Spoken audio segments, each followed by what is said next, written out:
Hello বন্ধুরা, তো সবাই কেমন আছো? আশা করি সবাই ভালো আছো। তো আমি মোটামুটি ভালোই আছি। তো মাটির ভাঁড় নিয়ে এসেছি। আজকে হচ্ছে মিষ্টি দই বানাবো। আমি কিন্তু প্রথমবারই মিষ্টি দইটা বানাচ্ছি। কারা কারা বাড়িতে মিষ্টি দইটা করেছো আমাকে জানিও। আমার তো ভালোই লেগেছে টেস্টটা। আর আমি কিন্তু নিয়েছিলাম 1 লিটার দুধ। আর এখানে চিনির ক্যামেল তৈরি করছিলাম।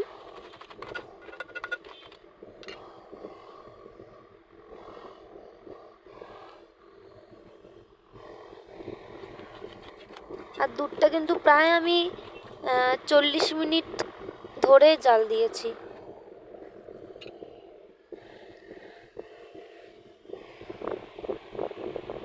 আর এখানে আমি 4 চামচ দুধ তুলে রাখলাম, ক্যামেলটার মধ্যে দিয়ে দেব। আর ক্যামেলটা মিডিয়াম ফ্লেমে রেখে কিন্তু আমি তার মধ্যে দুধটা দিয়েছিলাম, নালে দুধটা কেটে যেত। আর যদি ক্যামেলটা এমনি আমি দুধের মধ্যে দিতাম তাহলেও কিন্তু দুধটা কেটে যেত। আর আমি বারে বারে দেখছিলাম যে কেটে যাচ্ছে কিনা।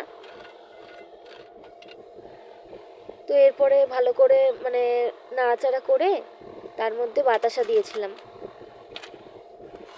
আর বাতাসা দিলেই একটা কালার চলে আসে। আর ক্যামেলটা দিয়েছি বলে আরও কালার চলে এসেছিল। এরপরে ক্যামেল দেব।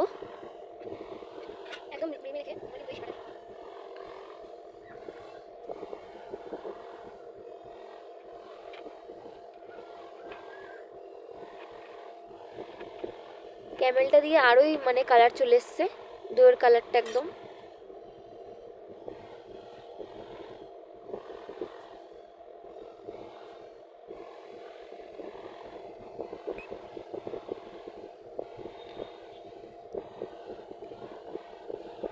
আর এখানে হচ্ছে আমি 200 দই নিয়েছিলাম। 200 দইটা পুরো লাগেনি, আমি হাফটুকু নিয়েছিলাম।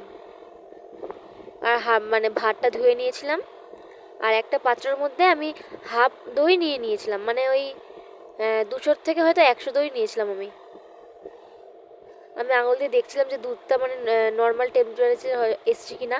আর দইটা কিন্তু নর্মাল টেম্পারেচারে নিতে হবে, একদম ঠান্ডাও চলবে না, একদম গরমও চলবে না। আর বেশি ঠান্ডা দিলে কিন্তু দইটা কেটে যাবে। আর এবারে ভালো করে আমি দইটাকে মিক্সড করে এবারে দুধটা তার সঙ্গে মিক্সড করছিলাম। আর ভালো করে একটু হাফটুকু নিয়ে আগে মিক্সড করলাম, তারপরে কিন্তু পুরোটাই নিয়ে নিয়েছিলাম। আর একটা অন্য বাটির মধ্যে কাপড় দিয়েছিলাম যেন গরম ভাবটা থাকে।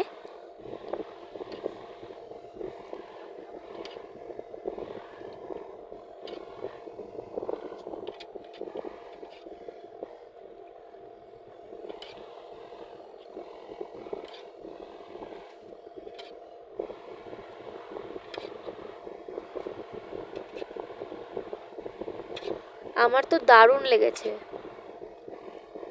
পুরো একদম দোকানের দইয়ের মতোই লেগেছে। আমি মিক্সড করতে করতে আমার চামচটা ওখানে পড়ে গেছিলো, ওর জন্য আমি বড় হাতটা নিয়ে নিয়েছিলাম। তো আমার আরও এক্সট্রা ছিল বলে আমি 200 দইয়ে যে ভাতটা ছিল ওই ভাঁড়ের মধ্যেও দিয়ে দিয়েছিলাম।